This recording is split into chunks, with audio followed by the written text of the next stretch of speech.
Maraming salamat po, lalong-lalo na po sa mga nakakapanood ng video ito. Maraming salamat po dahil binigyan mo ng pagkakataon ng sarili mo para tingnan ang napakagandang opportunity. Dalawa lang po pag-uusapan mo natin. Una, pag-uusapan mo natin magandang produkto. Pangalawa, pag-uusapan natin magandang negosyo. Pero siguro mas maganda pag-uusapan muna natin yung magandang produkto dahil naniniwala po ako pag maganda ang produkto, maganda ang negosyo. Pag maganda ang negosyo, maganda ang produkto.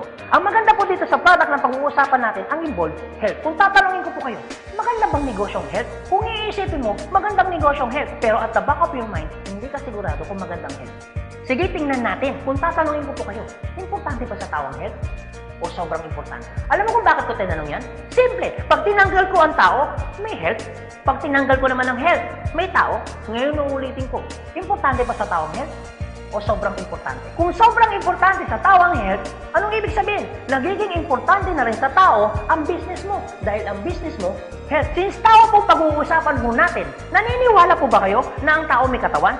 Oo naman. Kung tatanungin ko po kayo, importante ba sa tao ang katawan o sobrang importante? Kung sobrang importante sa tao ang katawan, what if mapabayaan ng tao ang katawan? So ano nangyayari? Nagkakasakit. Pag nagkakasakit ang tao, anong ginagawa? Nagpapadoktor, nagpapacheck up, nagpapagamot. Kung nagpapagamot ang tao, anong binibili? Siyempre, gamot. Ang gamot, gastos hindi. Siyempre, gastos. Pag hindi mo ginasusan, anong mangyayari sa sakit? Siyempre, lalala. Pag lumala ang sakit, anong mangyayari sa katawan?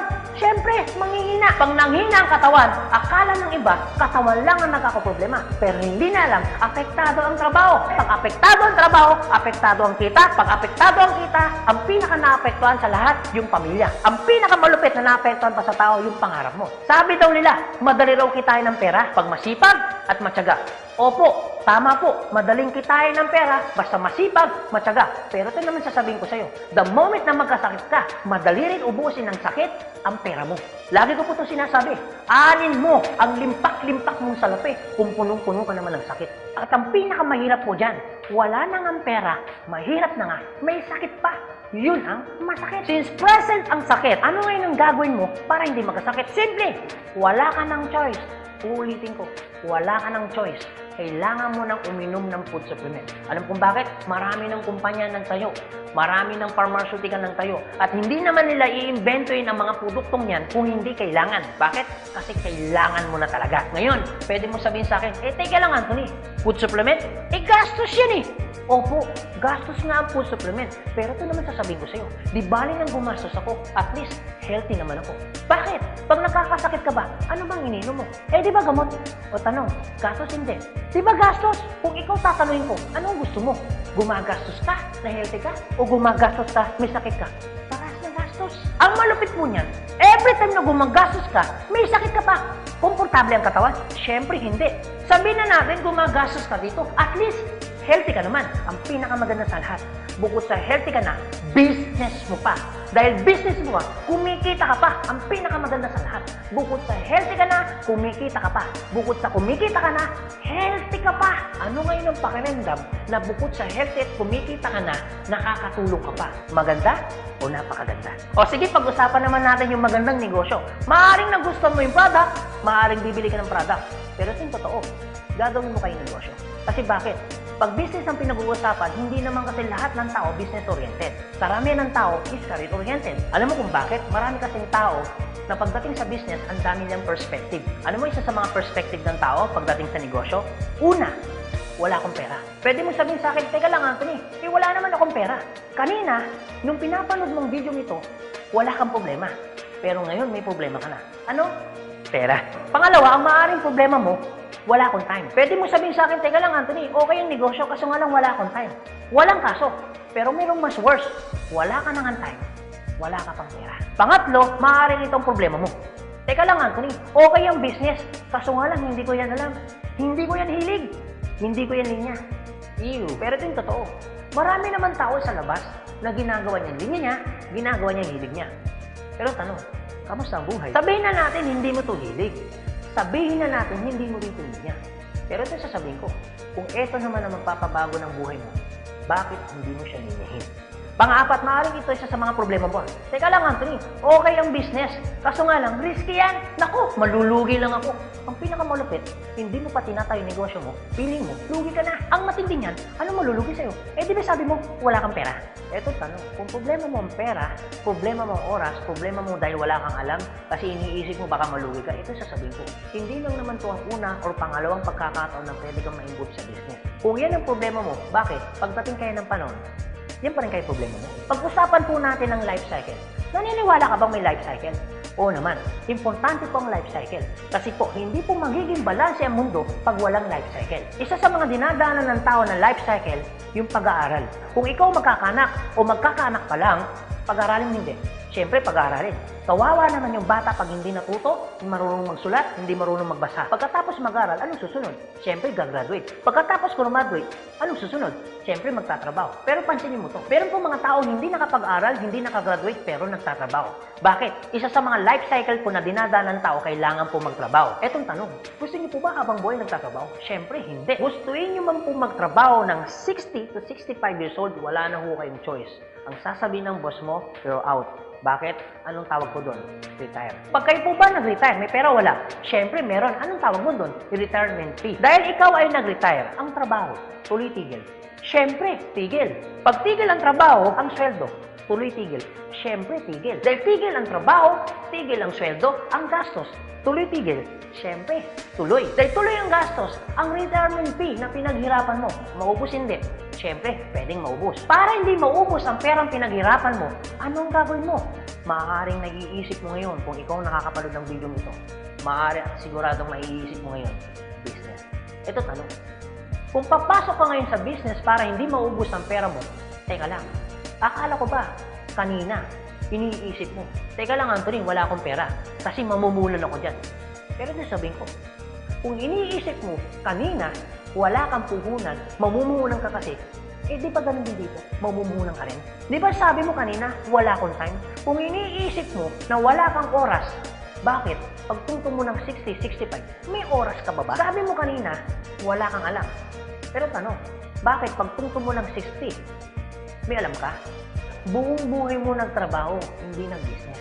Dahil wala kang alam sa business, anong mangyayari sa pera mo? Siyempre, mauubos. Anong sense, nagtrabaho mo ng buong buhay mo, papasok ka sa business, dahil wala kang alam sa business, ang perang pinaghirapan mo, mauubos lang. Kaya marami pong mga tao nagre-retire, pumapasok sa business, still broke pa rin. Alam mo kung bakit? Kasi wala silang alam sa business. Kung ikaw ang nakakapanood ng video nito, huwag po kayo mag-alala. Kasi bakit? Later pa naman yan. Pero kung tatanungin kita, kung papasok ka lang naman pala sa business, anong gusto mo? Ngayon o later? Alam mo kung bakit ngayon? Simple. Pag ngayon mo ba inaral ang business, ngayon ka nag-decision mag-business, ngayon mo ginawa ang business, ngayon mo matututunan? Yes. Ngayon ka rin kikita? Yes. Pero pag later ka nag-decision mag-business, later mo ginawa ang mag-business, later kang pumasok mag-business, later mo inaral ang business, later mo matututunan? Yes. Later ka rin kikita? Yes. Kung papasok ka sa business, anong gusto mo? Ngayon o later? O sige Anthony, nagustuhan ko yung magandang negosyo, nagustuhan ko rin yung magandang produkto. Pero ito tanong, paano ko siya umpisan? Anong gagawin ko? Paano ako magiging membro ng AIM Global? Galito po kasi yan. Una po, kailangan nyo pong bumili ng global package. Tanong, magkano naman ang global package? Ang global package po ay 7,980 pesos. Pero teka lang Anthony, mukhang yata ang laki. Opo, malaki po siya kung gastos. Malaki din po siya kung wala kang pera. Pero teka lang, kung negosyo ang pag-uusapan natin, 7,980, malaki o maliit? Alam niyo po, sobrang liit lang po niyan. Maaari pong malaki po ang 7,980 pesos kung hindi mo makikita yung value ng pera mo. So kung gusto ko po mangyari, ipakita ko po sa inyo kung anong value ng 7,980 pesos mo. Una, magkakaroon ka ng product na worth 6,000 pesos. Pangalawa, magkakaroon po kayo ng insurance. Meron po kami tinatawag na personal accident insurance na 200,000, unprovoked murder and assault na 50,000 pesos, 10,000 pesos medical reimbursement. Hindi lang yan, meron pa kami tinatawag na burial assistance na 10,000 pesos. Pangatlo, magkakaroon ka pa ng discount from 25% up to 50%. lifetime discount. Pang-apat, magkakaroon ka naman ng business kit, brochure, CD na kung saan magagamit mo sa pagninegosyo mo. Pang-lima, magkakaroon po kayo na tinatawag mo namin free medical check-up. CBC, urinalysis, fecalysis, chest x-ray, dental, lahat ng yan kasama po doon sa free medical check-up. Pang-anim, magkakaroon po kayo ng ATM, BDO at China Trust. I suggest po, kung ikaw ngayon ay nasa abroad, mas maganda pong kunin ninyo ang China Trust. Alam niyo kung bakit? This is an international debit card na kung saan po, mawi-withdraw ninyo ang pera ninyo na kahit saang bansa. Kung hindi naman po kayo mag-abroad, pwede po kayong kumuha ng BDO. At hindi lang yan, pang-pito, magkakaroon po kayo ng tinatawag ho naming web page. So ano pong advantage ng web page ho natin? Magkakaroon ho kayo ng DTC, Distributor Tracking Center, na kung saan mamomonitor nyo lahat ng transaction na nangyayari po sa business ninyo. At hindi lang yan, ang pinakamaganda, yung pang-walo. Meron po kami tinatawag na scholarship program. So ibig sabihin, pag naging member ka ng AIM Global, automatic bibigyan ho namin kayo ng scholarship certificate. So ang maganda po doon, sa scholarship po natin, transferable. Ibig sabihin, kung ikaw yung member, siya hindi member, kahit hindi mo kakilala, pwede niyo po itong i-transfer. At hindi lang ho yan. Ang maganda po sa scholarship po natin, ito po ay wala pong expiration. Kung ngayon ka ng member, bukas o bukas makalawa o 2 to 3 years from now, saka mo palang ginamit yung scholarship po namin o yung certificate po namin, hindi po siya may expire. Pwede nyo pa rin siyang gamitin. Ang maganda po dun sa scholar certificate po namin, wala ho tayong quota. No hidden agenda. Na pag yung bata po in-enroll mo na, hindi ho kayo obligado na gawin yung negosyo. Nasa sa inyo na lang po kung gagawin yung negosyo, hindi. Basta yung anak niyo po, tuloy-tuloy po yan sa pag-aaral. So wala ho tayong hidden agenda, no quota. Kahit hindi ho kayo bumili ng product, kahit hindi ho kayo mag-imbita ng tao, kahit hindi nyo po ito gawin.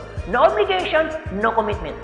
No hidden agenda. Yan po yung kabuuan ng global package ho natin doon sa perang binitawan mo na 7,980 pesos. Ang tanong, maganda po ba o napakaganda? Sulit o sulit na sulit? Okay, sige, ganito Anthony. Nagustuhan ko yung magandang negosyo. Nagustuhan ko rin yung magandang produkto. Sige, magjo-join na ako. Eto tanong, kung ako pa papasok na ngayon, gagawin ko na yung negosyo. Paano naman ako kikita?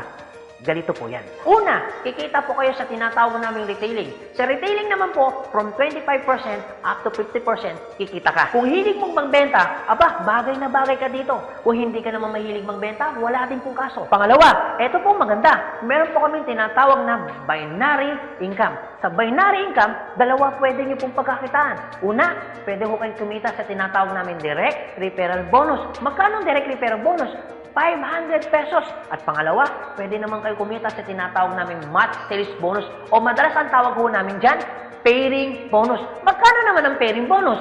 1,500 pesos. O sige Anthony, mukhang maganda yung binary income na yan. Paano ka pa kikitain yung direct referral bonus na 500 at paano ka naman kikitain yung pairing bonus na 1,500? Okay, ganito po yan. Pag sinabi pong binary, dalawa po yan.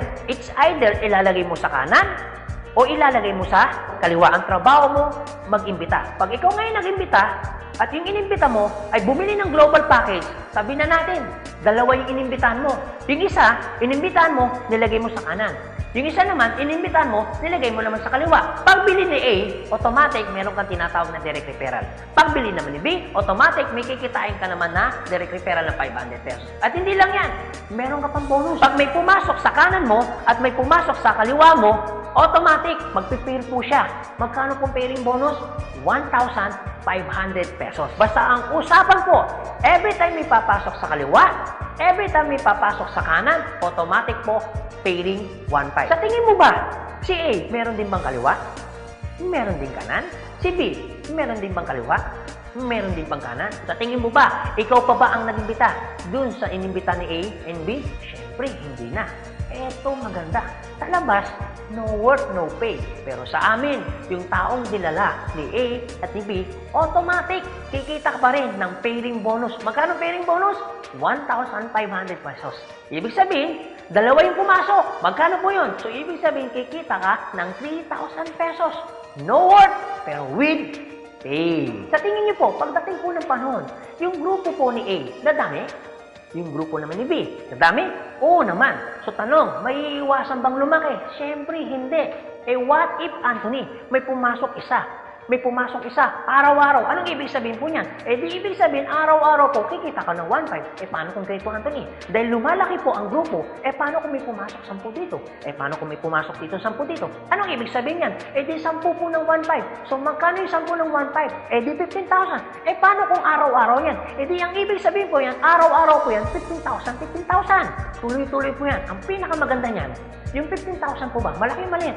Siyempre malaki. Pero hindi lang ho yan. You have opportunity para kumita ng 24,000 pesos per day. Alam ko medyo nag-iisip ka. Maaaring iniisip mo na hindi ka kikita. Pero maaaring iniisip mo rin na kikita ka. Pero kung mag-isip ka ng hindi ka kikita, kung mag-iisip ka ng kikita ka, para sa ginawa mo, nag-isip ka pa rin. Pero kung mag-iisip ka lang naman, mas maganda lang pong nag-iisip ka, nakikita ka, kaysa naman nag-iisip na hindi ka kikita. Ito po masasabi ko sa inyo. Kung gusto mo ng pagbabago sa buhay, dapat may baguhin ka. Pero pag wala kang binago, walang mababago. Ang tanong, gusto mo ba ng pagbabago sa buhay? Siyempre, oo. Ang tanong, kailan mo uumpisa ng pagbabago? So guys, maraming salamat po sa inyong lahat. God bless, and to God be the glory. See you at the top. Thank you.